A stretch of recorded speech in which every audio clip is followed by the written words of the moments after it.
Greetings and salutations, and welcome to the Stephanie Humphrey channel and the Stephanie Humphrey podcast. Welcome to Sip and Say with Stephanie, a show that we host every third and fourth Thursday. Welcome to get my mouth together, right?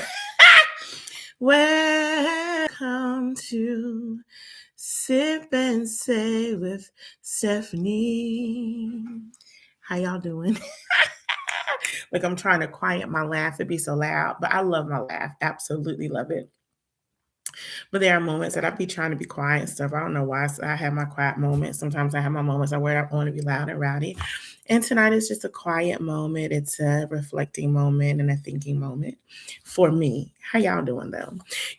We sing this song when we have indoor recess today at Rain today in my area. So we had indoor recess with the students, and there's a indoor recess song that we do where you scream in the midst of the song. And even though I've never told my students not to scream loud, they never scream loud. We've been using this video, for the few months that I've been there, and they always go, ah, and it's so soft and quiet. And I was like, God, thank you for letting the students know that Miss Humphrey don't like a lot of loud noise. Of course, if I'm at a game, basketball game, celebrating somebody, I don't mind the noise, but I feel like the Holy Spirit let them know, look, y'all can do the scream in this song, but just make it silent for Miss Humphrey. And I really appreciate it. And so how y'all doing tonight? How are you doing mentally, emotionally, spiritually, socially, and physically? How are you doing? I am doing really good. I think I told you all a couple of months ago, or maybe weeks ago, or maybe I didn't tell you at all. I can't remember. But like, my voice is raspy tonight. I drink water like all day. Well, throughout the day. I ain't gonna say all day, but I do drink water throughout the day. And y'all, I sometimes listen to myself talk like I'm listening to myself now, and I don't feel congested and I don't feel like my nose is stuffy. But I declare, sometimes I feel like the enemy is trying to take my voice. I really do. I feel like he knows that I use my voice for educating, for speaking, for encouraging, for enlightening, for communicating. And I think sometimes he's trying to take my voice. I pray over myself, but I just be like, devil, if you don't leave me alone. And so I don't necessarily feel like that tonight. I think sometimes that the enemy is trying to take my voice, especially if it's fine, and it just be feeling some kind of way. So that's how I'm feeling tonight. Just like, aware, just aware of me and how my body is feeling and how my voice is feeling as a part of being aware of how my body's feeling, right? But just being aware, just being aware. I think it's been happening for the last several months. And when I feel like my voice is raspy at certain times, I know sometimes when I get up, of course, when you get up in the morning, you're trying to get your voice. And I do talk all day. I talk throughout the day. I don't talk all day because I do have other staff in the room with me that are speaking with the students. And so I don't think I'm talking all day, but I do talk throughout the day. And sometimes the quality of my voice is impacted. So anyway, that's how I'm feeling. Just being aware of me tonight. That's how I'm feeling tonight. And so how y'all feeling? Let me know in the chat how you're feeling. If you're listening to the rebroadcast, let me know how you're feeling in the comment section. How was your day today? I had a really good day today. We had some really peaceful moments today in my classroom. And for that, I'm very thankful to have peaceful moments, because sometimes my students can be rambunctious, and sometimes it can be difficult just naturally within themselves, right? And sometimes it's a challenge navigating, calming them down. It's a different, I have a different type of classroom. Um, different type of class. I mean, there's a different type of different level of students that I'm currently working with, and that's okay. That's okay, but they can be rambunctious and high energy and wanting to go, even when I'm trying to teach. And so it can present some tiredness within me as the day progresses. And so, and it could present some really loud, chaotic atmospheres. And when that happens, I sit my students down. We sit down and have a quiet time. We do some breathing exercises. We deep breath in, blow out the candle, blow the candle out. So we just calm our bodies. Sometimes I'll use some other sensory materials within the classroom. I'll lower the lights so that we can have just quiet, calm moments within ourselves.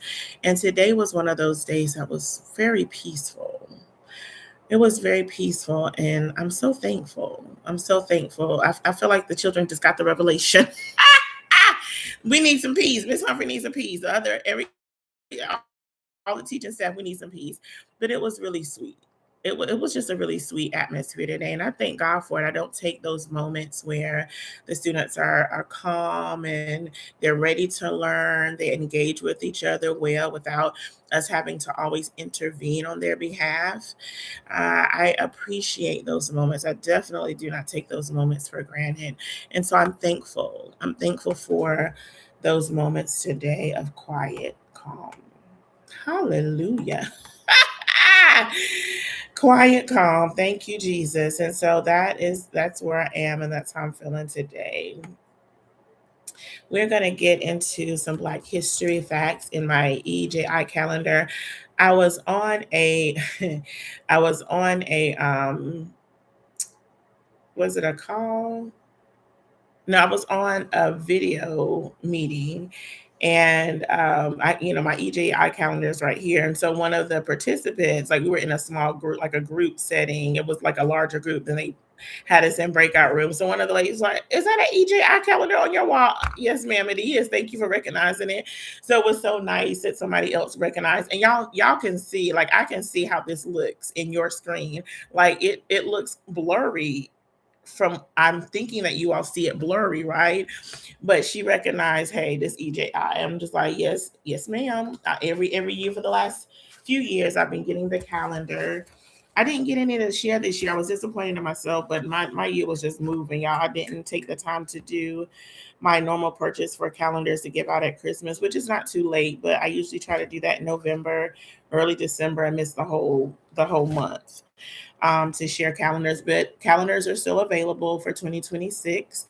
EJI.org. That is EJI.org. And get your calendar. It is called, let me make sure I tell you what it's called, A History of Racial Injustice 2026 calendar. Brian Stevenson and his friend, not his friends, Brian Stevenson and his team put out a wonderful calendar with information about Black history that we need to know and possibly that we've never heard of before. And so, yes. So all of this information right here is coming straight from the EJI calendar. Today is February 26, 2026. Y'all, I cannot believe it has been was 12 it's been 22 to 3 it's been 14 years. So on February 26, 2012, Trayvon Martin, a 17-year-old Black boy, is killed in Sanford, Florida. Police arrest shooter George Zimmerman only after, I say only after national outcry, remember that, against claim that stand your ground law, quote unquote, stand your ground law barred his prosecution. I'm about to say his persecution, but his prosecution. Child, we had to fight to get that man to trial. We know he was found not guilty, but I'm still glad that the trial commenced, that it went forward so that people could hear the evidence and the information about what happened to Trayvon Martin 14 years ago today. February 25.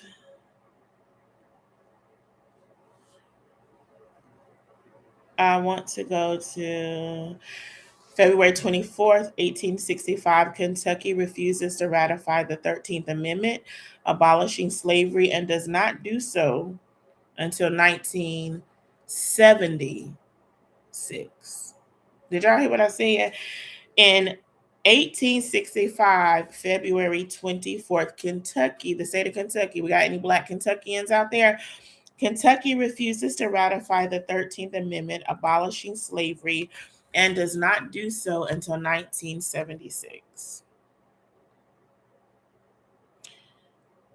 50 years ago, y'all. Only 50 years ago. That has not been long ago. Um, and I'm not sure that all states have ratified the 13th Amendment. Now that I'm thinking, that's some research that I would have to do to see if there are other states that have not yet abolished slavery, ratified the 13th Amendment abolishing slavery. February 23rd, 2020, Ahmaud Arbery, a 25-year-old Black man, is shot and killed in Glenn County, Georgia, by a white man who is not arrested until the failure to bring charges sparks national protest. Why is it that we have to fight to get our Black brothers and sisters, murderers, arrested and go to trial? Like, why is that? Something like Black people, remind me of Miss Sealy, and not Miss Sealy, but Sophia in The Color Purple. All my life, I have to fight. Most Black people, all of our lives, we have had to fight just stupid stuff. But we have had to fight racism, sexism, classism, ageism, so many different things we have had to fight against. Mainly racism and classism have been the main areas that we have had to fight, and there's been branches of that. Like destroying the Voting Rights Act, fighting for equal treatment in certain places that we go, fighting against being followed in stores, fighting against racists, such as the person who occupies the White House and many other members of or I ain't gonna say many others, but the person occupying the White House and members of Congress and members in our local government as well, our city, state government, and county government, school board included. Who, child? Like, when, Lord, when we gonna have to end this? Like, when is this fight gonna end? It seems like it's gonna go on forever until Jesus returns. But yeah. So Ahmaud Arbery, thankfully, he got justice because the father and son were convicted. I just don't remember their sentencing right off, but it's something that you can look up for yourself. And I need to look it up just to be reminded of those details. February 27, 1869, Congress refuses to seat John Willis Minard of Louisiana, the first Black man elected to the House of Representatives. On February 28, 1942, a mob of more than 1,000 white people riots outside a public housing project in Detroit to prevent Black families from moving in. Child, February 16th, 1847, Missouri outlaws the education of Black people and bans the immigration of free Black people into the state. I think I read that last week with the 19th, so I'll just stick with this week's. Ciao. So February 22nd, this is my last fact from EJI. February 22nd, 1898, after Frazier Baker is appointed postmaster of Lake City, South Carolina, enraged local white people burns his home, fatally shoot him and his infant daughter, and wound his wife and other children. White people cannot stand Black people to have any type of success or leadership, or especially leadership that would dictate guidance, guidelines, rules, regulations over them. But the postmaster, y'all, the postmaster who heads the United States Postal Service, not Postal Service, but post office, like the local post offices. Lake City, South Carolina. Yeah, the postmaster is the one who leads the local post offices. All our lives we have had to fight. I'm gonna leave that right there. Okay, y'all. I got 2 Black history facts for you.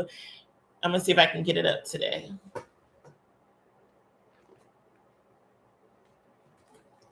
Almost there. Almost there. Almost there.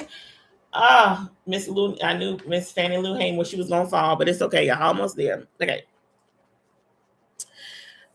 Oh, I hope that didn't look bad. Well, I'll do something different if it did. Okay, y'all. I got 2 Black history facts for you today. One is about Reverend Jesse Jackson. We all know that Reverend Jesse Jackson passed away. Ooh, I want to say it was on the 17th. I didn't write the date of his passing down. Give me just a minute. Let me find it. Because I did not write the date of his passing down in my notes. I actually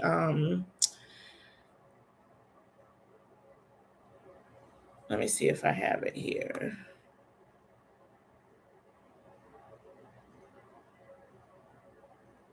I don't.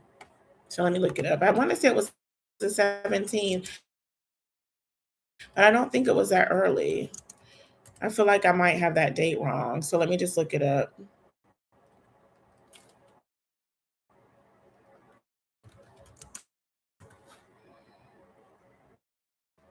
Yep, I do have it. I did have it right. February 17th, 2026. I just wanted to confirm that because sometimes I can rely on my memory and my memory is absolutely wonderful. And other times there are moments where I'm not able to rely on my memory because it may fail me.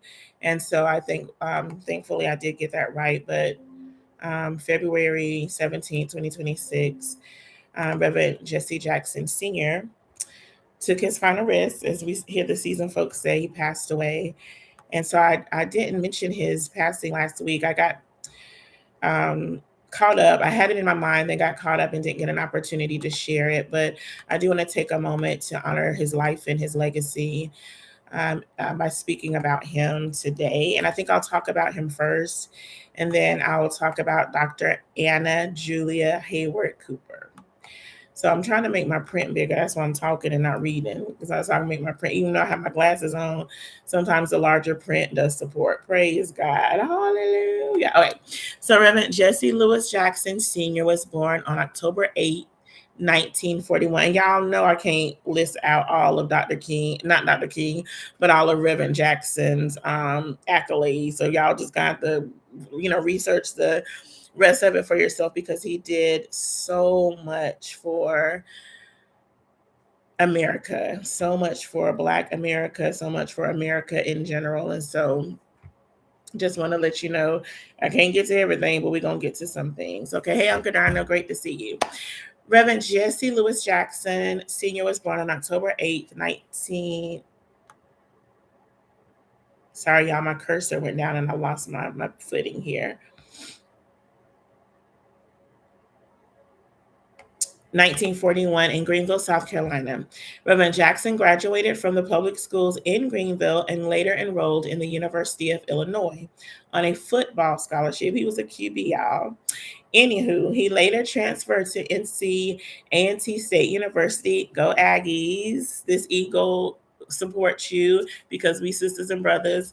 At the HBCU, but he transferred to North Carolina A&T State University, where he graduated in 1963. Reverend Jackson began theological studies at Chicago Theological Seminary, but decided to defer his studies when he began working full-time in the civil rights movement with Dr. Martin Luther King Jr. Reverend Jackson began his advocacy work in the summer of 1960 when he sought to desegregate the local library in Greenville, and later as a leader in the sit-in movement. I remember seeing a video of Reverend Jackson asking them to serve him, and they refused serving him at a lunch counter. And so we salute him being a leader in the sit-in movement, which was impactful, started in Greensboro, February 1st, 1955, if I'm not mistaken, trying to get, y'all know I'm about to look it up. February 1st, it was 1955 was the year, but let me check it. Let me look, real-time fact check. Make sure I got my year. So I'm going to make sure I got my year correct. 1960. Sorry about that, y'all. 1960. That's what I said. Let me fact check myself. I don't know why 55, and I think I do 55 every year. I have no idea why 1955 sticks in my head, but for whatever reason it does. But it's February 1st, 1960. That the four men in Greensboro at A&T sat at a lunch counter, and of course they were denied service. In September of that's why I need to print these off so I won't have to rely on this computer because I keep going back and forth with it. In 1965, Reverend Jackson became a full-time organizer with the SCLC, Southern Christian Leadership Conference. He was later appointed by Dr. King to direct the Operation Breadbasket program in December 1971. To direct the Operation Breadbasket program. And in December 1971, Reverend Jackson founded Operation People United to Serve Humanity in Chicago, or what we know as Operation Push. Operation Push focused on economic empowerment and expanding educational, business, and employment opportunities for the disadvantaged and for people of color. In 1984, Reverend Jackson founded the National Rainbow Coalition, a social justice organization based in Washington, D.C., devoted to political empowerment, education, and changing public policy. It was decided that the Rainbow Coalition and Operation Push merge to form the Rainbow Push Coalition. In 1996. I knew more about the heading or the organization and the Rainbow Push Coalition. That's the one that I was most familiar with. I didn't even realize until I was doing this study that was two separate organizations that came into one. But Rainbow Push Coalition was formed in 1996, which I understand that because you want to. Sometimes it's just best to have one organization to maximize your resources, your time, your operations, your programming. Like as a person who has two nonprofits, I truly understand the need sometimes just to combine things and make them as one, so that you can continue to serve the community with a broader vision that connects both of the organizations. And so in 1984, Reverend Jackson began his first presidential campaign, and y'all, he registered over 1 million voters. Reverend Jackson was out in the streets, y'all, talking to people, and he was able to register over 1 million voters, y'all. That's powerful to me. That's so powerful. He won 3.5 million votes, helping the Democratic Party regain control of the Senate in 1986. In 88, Reverend Jackson began his second presidential campaign. Come on, somebody.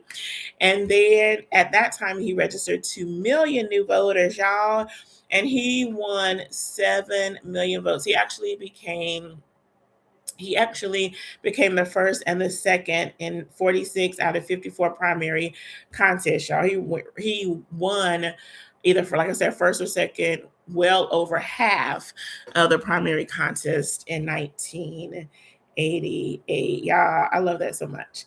So in 1991, Reverend Jackson was elected senator in Washington, D.C., which I know that he was a powerful voice. I don't know everything that Senator Jackson did while he was senator of in D.C., but I'm pretty sure that it was powerful and impactful for the community. I know it was. Just knowing him, I know it was. So you'll have to do some research to see some of the initiatives or laws or whatever that he may have been able to get passed or initiate during that time in D.C. In 1984, Reverend Jackson secured the release of captured Navy Lieutenant Robert Goodman from Syria and the release of 48 Cuban and Cuban American prisoners in Cuba. Y'all, he was called upon to do that. He was the first American to bring home citizens from the UK, France, and other countries that were held as quote-unquote human shields by Saddam Hussein in Kuwait. And in Iraq, that happened in 1990. In 1999, Reverend Jackson negotiated the release of U.S. soldiers that were held hostage in Kosovo. In August 2000, Reverend Jackson helped negotiate the release of 4 journalists working on a documentary from Britain's Channel 4 network held in Liberia. Did y'all hear all of those negotiations that Reverend Jackson um, or all those individuals that Reverend Jackson negotiated their release? Y'all, that is powerful. I don't even have a number because some of them didn't include a number of how many hostages, how many prisoners that he was able to negotiate their release. I don't even have the number right now, but that is powerful. That's you're talking about some power and power for good. I really believe that Reverend Jackson, as I look at the different things that he's done, and just even I didn't follow his life, but just hearing about the different things that he has done through his Rainbow Coalition operation, through the Rainbow Coalition, and then knowing about these hostages that he helped negotiate there, that's some power. But like I said, Reverend Jackson used his power for good. He didn't use his power to try to control people. He didn't use his power to try to manipulate people. He used his power to help people. He used his power to serve. And many of our politicians in Congress today, in the U.S. Congress, our local and state legislators, they can truly learn from Reverend Jackson's life. I believe that he lived a life of service, and this child negotiating some hostage releases, powerful testimony of him serving people. Let me get back to my notes. Reverend Jackson continued his work of advocacy and civil engagement throughout his years. In January 2008, Reverend Jackson delivered the international keynote address on the life and philosophy of Mahatma Gandhi at an event in New Delhi. It marked the 50th anniversary of Mahatma Gandhi's martyrdom.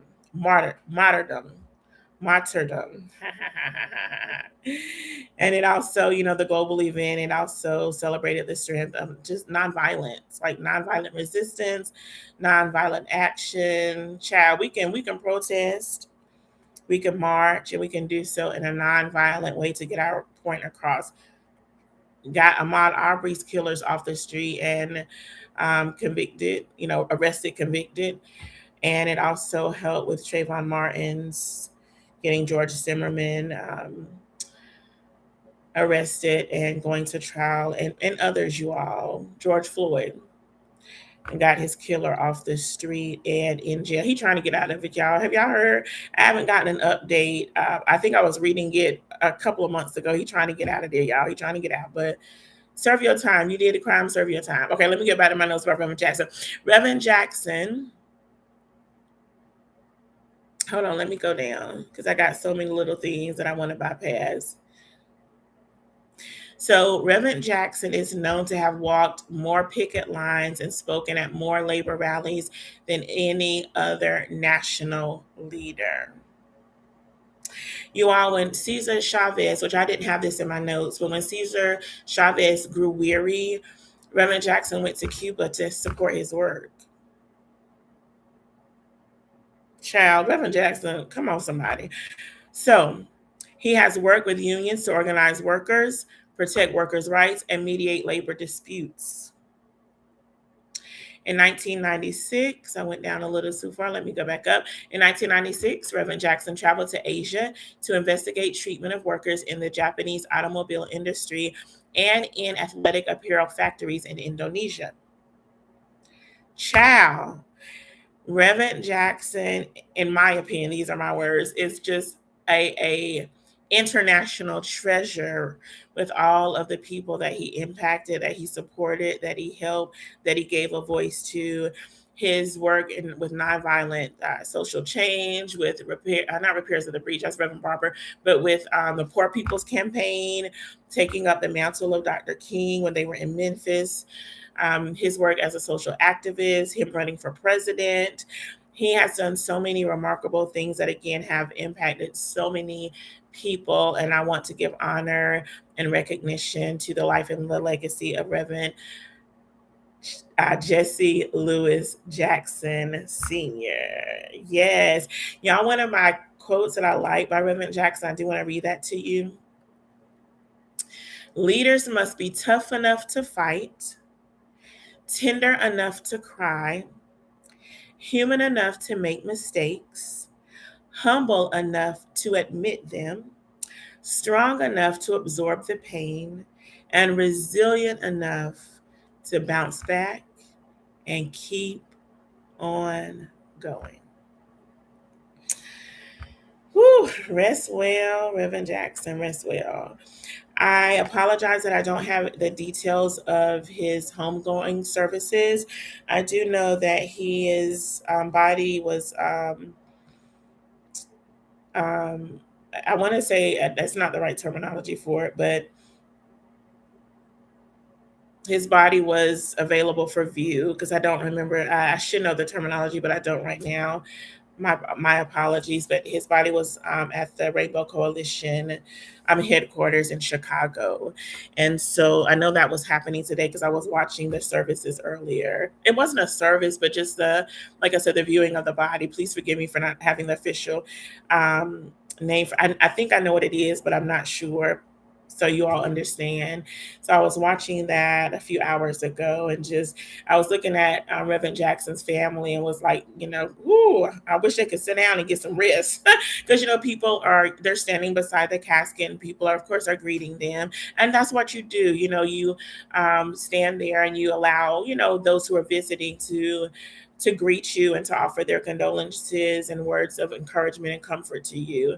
But I sure was looking at them and I was like, man, I really wish they could sit down or give them a chair. They probably didn't feel it, but I still was feeling bad for them having to stand because one of the services, I think it was, well, it wasn't I keep saying service, but um, the viewing was, I want to say it was over 3 hours, and I don't know when it started and when it ends, but I was actually watching it a little bit before I came on. So I started watching it. I think it was before 3, and was watching it a little bit ago before I got on. But anyway, you can find it. Like it'll be available um, on social media, I'm sure, and I was watching it on YouTube, so I know it will be available there if you decide to see it. And you can probably go to Jesse Jackson Foundation, I think is the name of the website that his sons and his family, his children rather, asked us to go to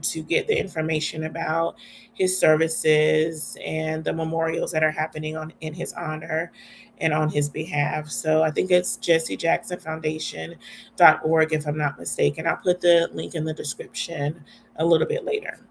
I definitely will be late for my what I'm doing tonight, but I'm going to read about Dr. Anna Julia Hayward Cooper. She was born an enslaved person in Raleigh, North Carolina on August 10th, 1858, to Hannah Stanley Haywood. And it was thought that her dad was the slave master, which unfortunately was common, during that time. After emancipation, Dr. Cooper began her formal education at St. Augustine Normal and Collegiate Institute in Raleigh, North Carolina, on scholarship. As a part of the scholarship, Dr. Cooper tutored other students, establishing her lifelong career as an educator. While at St. Augustine, Dr. Cooper demanded to be admitted into Greek and Latin courses, which were typically reserved for men. She noted a boy had only to declare a floating intention to study theology, and he could get all the support, encouragement, and stimulus he needed, while a self supporting girl had to struggle on by teaching in the summer and working after school hours to keep up with her board bills and actually to fight her way against positive discouragement to the higher education. I like how she put that positive discouragement because I'm pretty sure that they discouraged her, but it was a positive from a positive place because it was for the boys and not necessarily from her or for her rather. That was the end of the quote. Through her protest, Dr. Cooper gained entry into these classes. Wow, child, did y'all hear? Through her protest, she gained entry into those classes. Come on, Dr. Cooper. Through her protest, okay, I just said that. While at St. Augustine, Dr. Cooper met George A.C. Cooper while at St. Augustine. She married him at 19. I said that twice, but it's okay. Y'all got it. But he passed away 2 years later and she never remarried.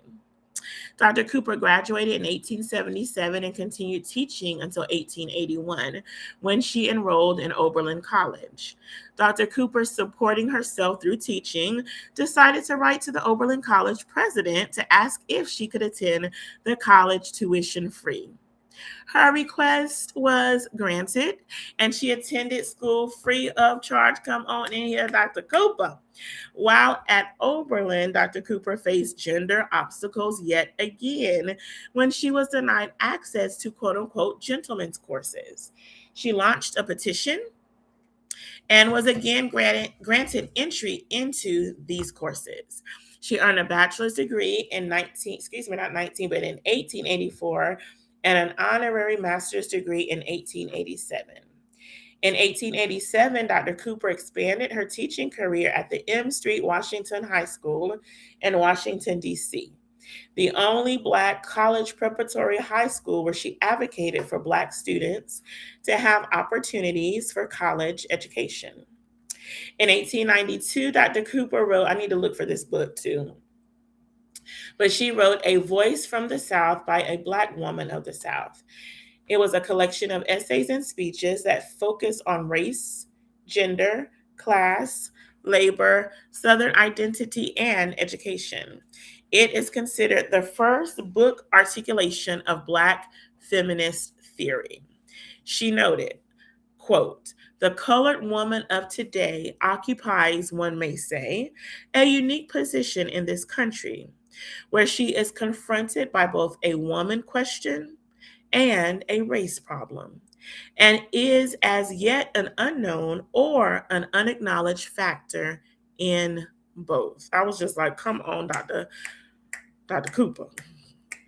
Furthermore, she put forth critical ideas about intersectionality, the cause of freedom. Furthermore, she put forth critical ideas about intersectionality, the cause of freedom is not the cause of race or sect, a party or a class. It is the cause of humankind, the very birthright of humanity.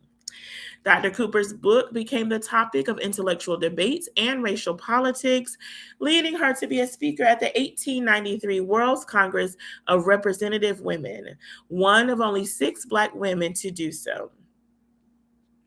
At the conference, Dr. Cooper said, the white woman could at least plead for her own emancipation. The Black woman, doubly enslaved, could but suffer and struggle and be silent. I speak for the colored women of the South because it is there that the millions of Blacks in this country have watered the soil with blood and tears. And it is there too that the colored woman of America has made her characteristic history, and there her destiny is evolving. Dr. Cooper is also noted to say, only the Black woman can say when and where I enter, in the quiet, undisputed dignity of my womanhood. Then and there, the whole Negro race enters with me. Child, Dr. Cooper was talking. Let me tell you something. In June 1892, Dr. Cooper also became a founding member and corresponding secretary of the Colored Women's League of Washington, D.C., along with Ida B. Wells, Helen Abo Cook, Mary Church Terrell, and Charlotte Fortin Grimke. In 1901, Dr. Cooper became the principal of M Street High School. That's where she taught, but she became the principal of M Street High School and co-founded the Colored Settlement House in D.C., the first social service agency for African Americans in the city. She also briefly taught at the Lincoln Institute in Jefferson City, Missouri, and Dunbar High School. Dr. Cooper completed her doctorate at the University of Paris, Sorbonne, in 1925. I'm pretty sure there's a more beautiful way to say that. She became the 4th Black woman in the United States to earn a PhD. Come on in here, somebody. In 1929, Dr. Cooper became president of Frelinghuysen University in Washington, D.C., a community school founded in 1906 to offer education for Black adults in D.C.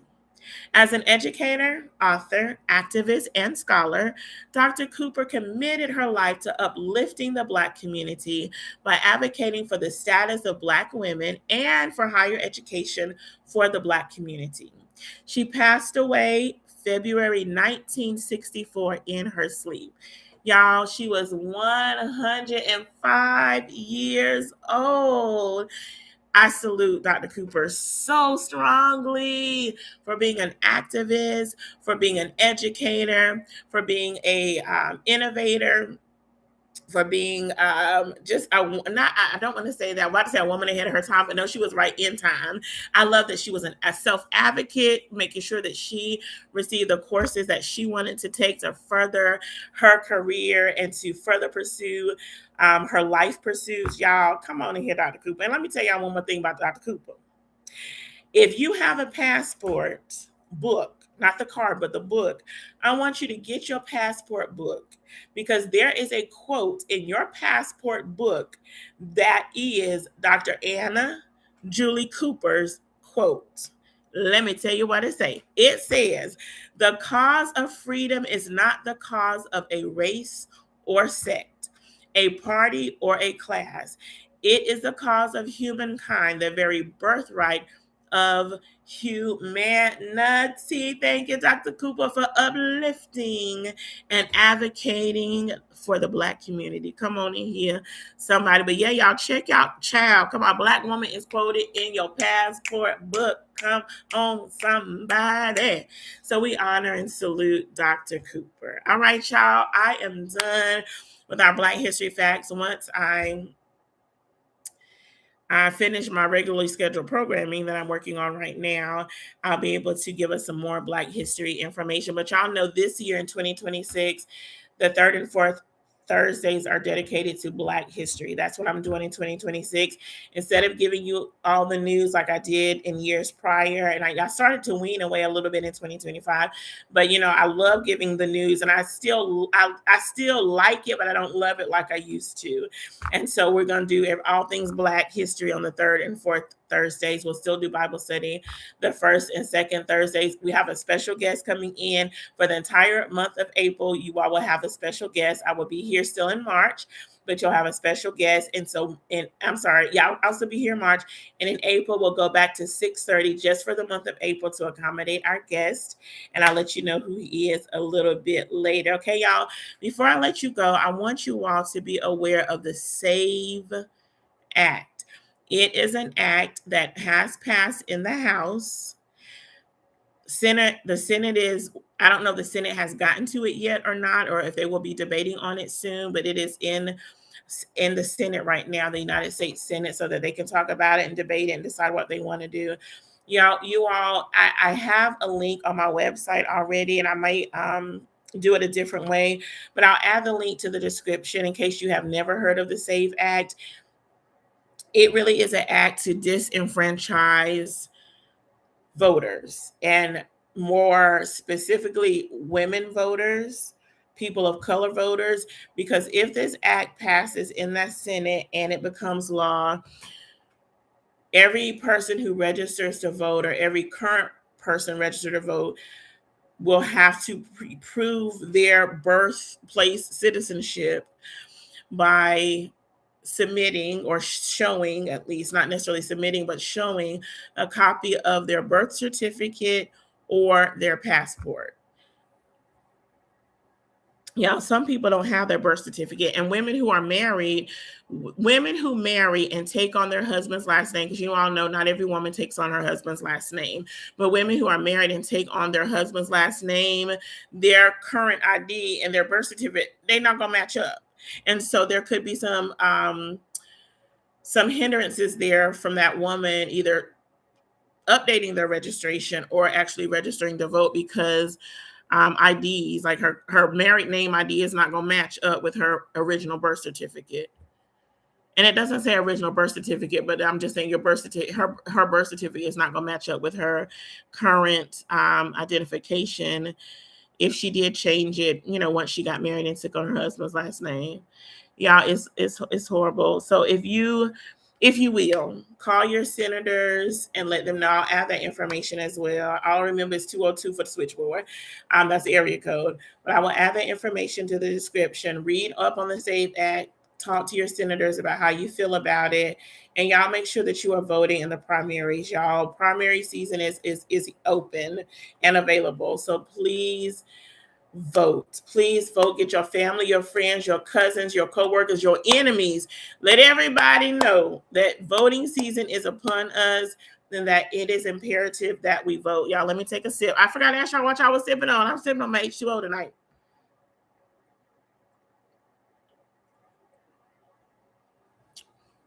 Watch y'all sipping on. Add it to the comment section.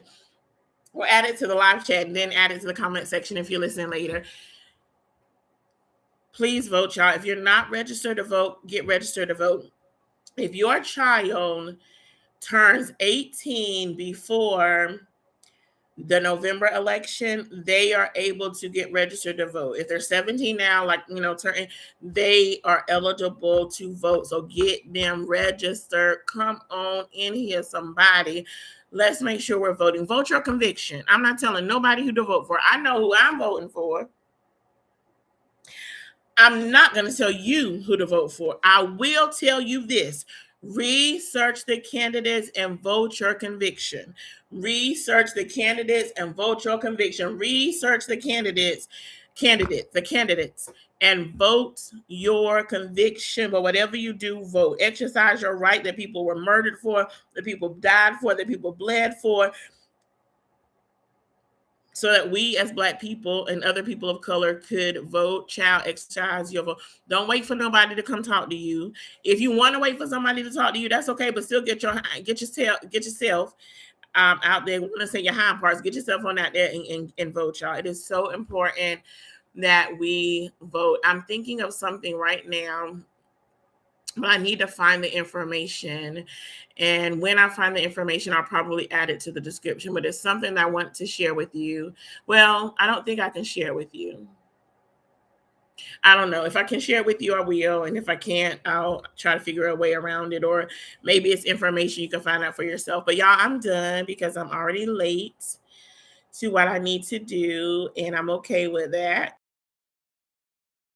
Say thank you for joining the Stephanie Humphrey channel and the Stephanie Humphrey podcast. You all be so excited when what I'm doing is complete, so that I can go back to my regularly scheduled programming at 6:30 and then have all the time I need and want to be able to engage with you. But until then, we will continue our 6:15 to 7 o'clock. I'm trying to stop at like 10 minutes to 7 or 15 minutes to 7, but y'all know I'll be talking, that ain't gonna work.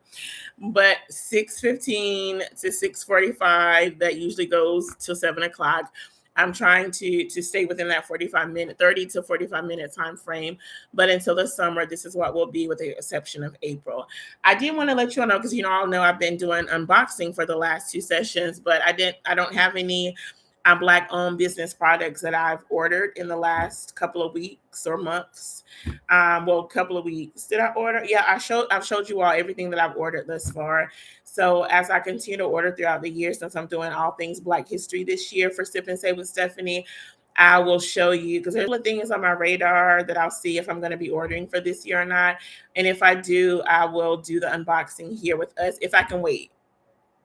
I'll do the unboxing on third and or fourth Thursdays, depending on how it works out. Okay. All right, y'all. Thank you again for joining. Don't forget to like this episode. Don't forget to subscribe so that you can get the notifications for when I'm coming on. And don't forget to share that the Stephanie Humphrey channel is live and in full effect on Thursdays at 6:15. And 6:30 for the month of April, back to 6:15 in May. Okay, y'all. You all take care. I feel like I wanted to tell you, I do have some news, but let me wait, because I need to confirm some things first, and then I'll share some news with you, hopefully within the next coming weeks. Okay, y'all. I love you all. I pray God's richest blessings upon you. I pray that you have a beautiful, wonderful, amazing rest of this week and weekend. And you all just please be blessed. Be blessed, be blessed, be blessed. Amen. You all, I did forget to tell you one thing. In the state of North Carolina, Governor Stein has lowered all of our American flags, all of the United States flag, the state of North Carolina flags to half mast. He did that sunsets, or I don't know when he did it on the 17th, but I think it started on the 17th, if I'm not mistaken, and will remain lowered until sunset on February 28th, which um, marks the end of, to acknowledge that, February 19th, 2 days after Reverend Jackson passed away. And again, they will be lowered at sunset, or, thereabouts on the 28th. And so just wanted to acknowledge that and say appreciation to Governor Stein. I know there's been two other states who have lowered their flags. I don't know what their time duration is, and I don't remember the states. I didn't write it down, and I don't have those in my memory. But for those who have, I really honor them and appreciate them for that. All right, y'all. I promise you I'm done. I know preachers have 3 closings. That was number 2. I'm done. Y'all take care and be abundantly blessed. Bye-bye.